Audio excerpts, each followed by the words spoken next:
माधव बरवा तुहा माधव बरवा पाहता लोचनी सुख झाले भोसाजनी रूप पाहता लोचनी सुख झाले भोसाजनी तुहा विठ्ठल बरवा तुहा माधव बरवा तुहा माधव बरवा तुहा माधव बरवा जय जय राम कृष्ण जय जय राम कृष्ण जय जय जय जय राम कृष्ण हरे जय जय राम हरि हो जय जय राम कृष्ण हरे जय जय राम कृष्ण जय जय राम कृष्ण हरि जय जय राम कृष्ण हरि राम कृष्ण हरि जय जय राम जय राम कृष्ण हरि जय जय राम कृष्ण जय जय राम राम कृष्ण हरि जय जय राम भावे गावे गीत शुद्ध करोनिया चित्त शुद्ध करोनिया चित्त शुद्ध करोनिया चित्त भावे गाय गीत शुद्ध करोनिया चित्त शुद्ध करोनिया चित्त शुद्ध करोनिया तुझा व्हावा हे देव तरी हा सुलभ उपाव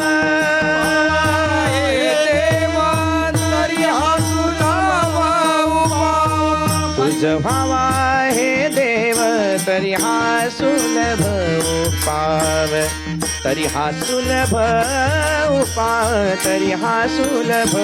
उपाव भावा हे देव तरी हा सुलभ उपाव तरी हा सुलभ उपाव तरी हा सुलभ उपाव आणि काचे कानी गुण दोष मना नानी गुण दोष मना नानी गुण दोष मना नानी आणि काचे कानी गुण दोष म्हणा गुण दोष म्हणा गुण दोष म्हणा मस्तक ठेंगणा करी संतांचे चरणा करी संतांचे चरणा करी संतांचे चरणा मस्तक ठेंगणा करी संतांच्या चरणा करी संतांच्या चरणा करी संतांच्या विचिते वचन जेणे राये समाधान चित्ते वचन जेणे राये समाधान म्हणे फार थोडा तरी परोपकार फार थोडा तरी परोपकार तुझ व्हावा हे देव तरी हा सुलभ उपाव तरी हा सुलभ उपाव तरी हा सुलभ उपाव हे देव तरी हा सुलभ उपाव तरी हा सुलभ उपाव तरी हा सुलभ उपाव विठोबा विठ्ठल विठ्ठल विठ्ठल विठ्ठल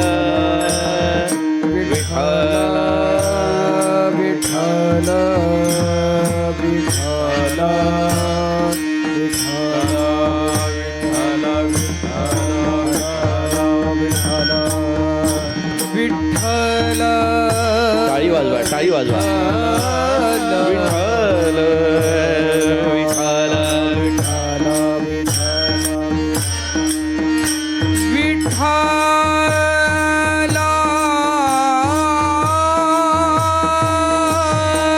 विठ्ठल विठ्ठल विठ्ठल विठ्ठल विठ्ठल उत्तरी कवरदा हरी विठ्ठल श्री ज्ञानदेव पंढरीनाथ भगवान मौली ज्ञानेश्वर महाराज जगत महाराज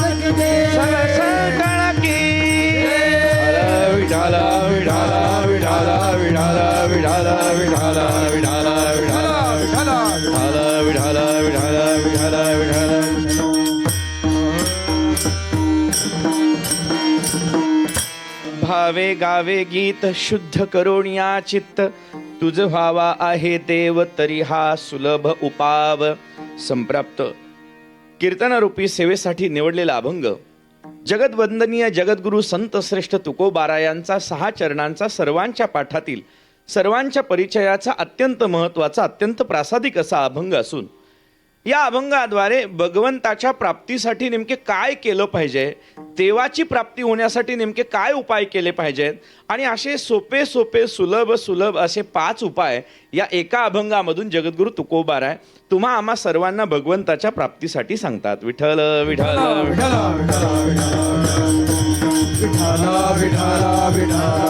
अभंग जरी 6 चरणाचा असला